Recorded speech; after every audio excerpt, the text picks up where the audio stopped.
Absolute and conditional convergence. In this video, you will learn about absolute and conditional convergence.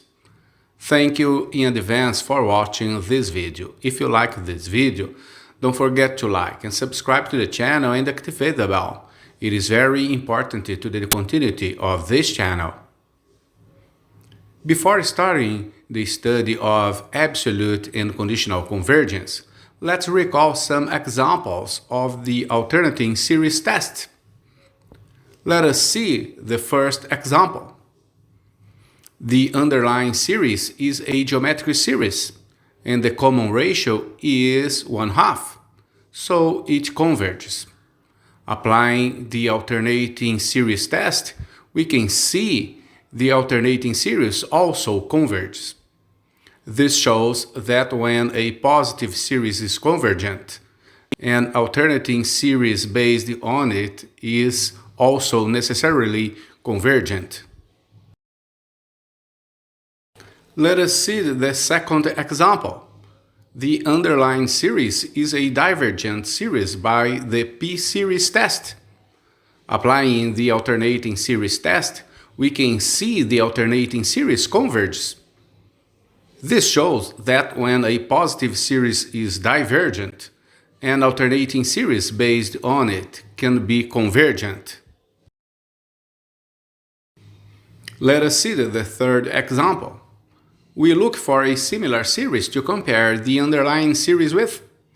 In this case, it is the harmonic series, since it has the same exponent on n as the underlying series. We can clearly see that the underlying series is larger than the harmonic series for all n greater than 2. So the underlying series is divergent because the harmonic series is divergent as well. Then we use the alternating series test.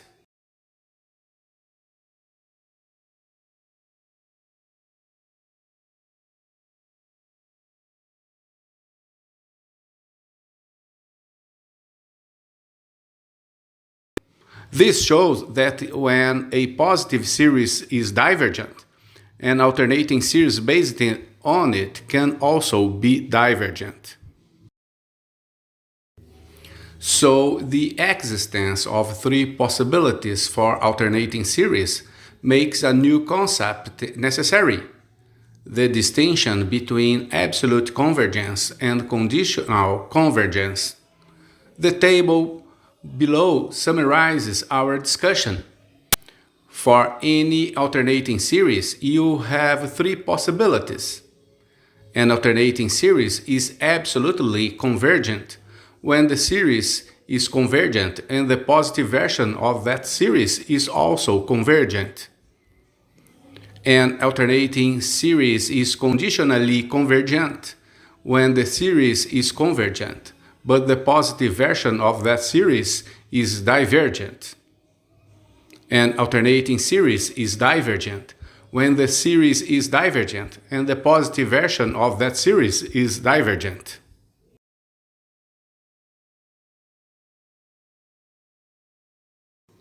Absolute convergence is important for two reasons.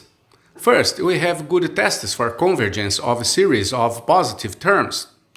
Second, if a series converges absolutely, then it converges. That is the thrust of the next theorem. If the series of the absolute values converges, then the series converges absolutely. To prove this theorem, observe that the inequality is true because the value of the sequence is either positive or negative. Adding the corresponding series of absolute values, we obtain: if the series of absolute values converges, then 2 times the series of absolute values converges as well. And by the direct comparison test, the non-negative series in the middle of the inequality is also convergent. We can express the series as the difference of two convergent series. Therefore, the series converges.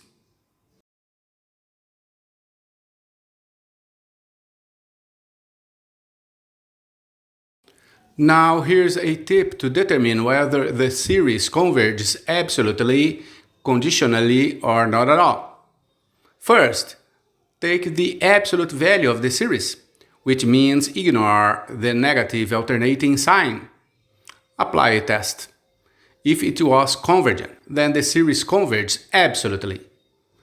Second, if it does not converge, then we use the alternating series test.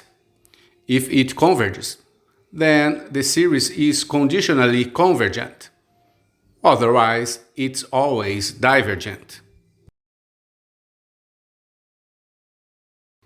To solve item A, we should recall that the limit comparison test is especially good for testing infinite series based on rational expressions. We choose the harmonic series as the benchmark series. We ignore the negative alternating sign and apply the limit comparison test. The limit is greater than 0, since the reference series is divergent. Then the test series is also divergent. The series is divergent by the limit comparison test. Since the series does not converge, then we use the alternating series test.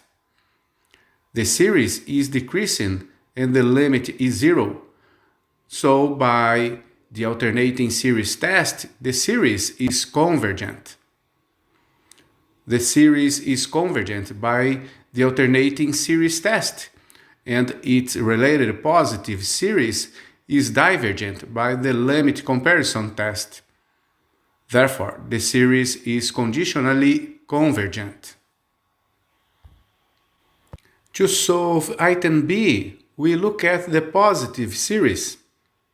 We apply the divergence test. The series does not tend to 0. Hence, the series diverges by the divergent test.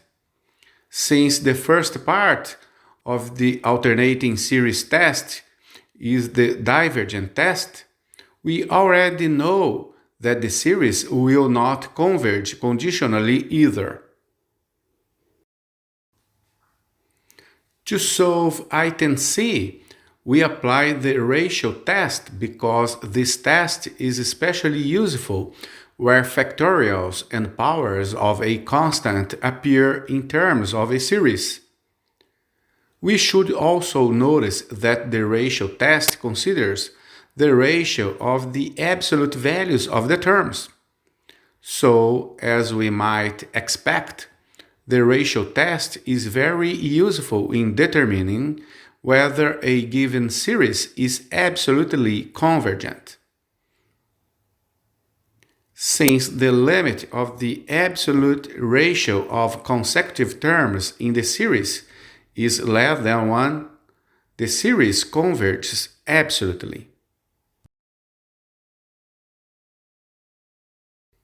To solve item D, we apply the ratio test again.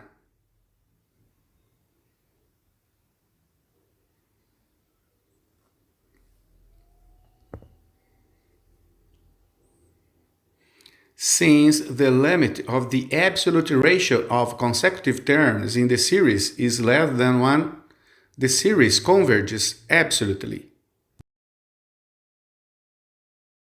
To solve the next example, we apply the root test because this test is useful when the terms have powers of n.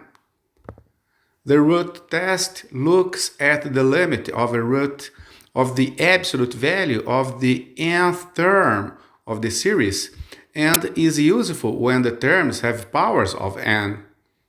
The root test considers the absolute value of the nth term of the series. So, just like the ratio test, the root test is very useful in determining whether a given series is absolutely convergent. Since the limit is less than 1, the series converges absolutely.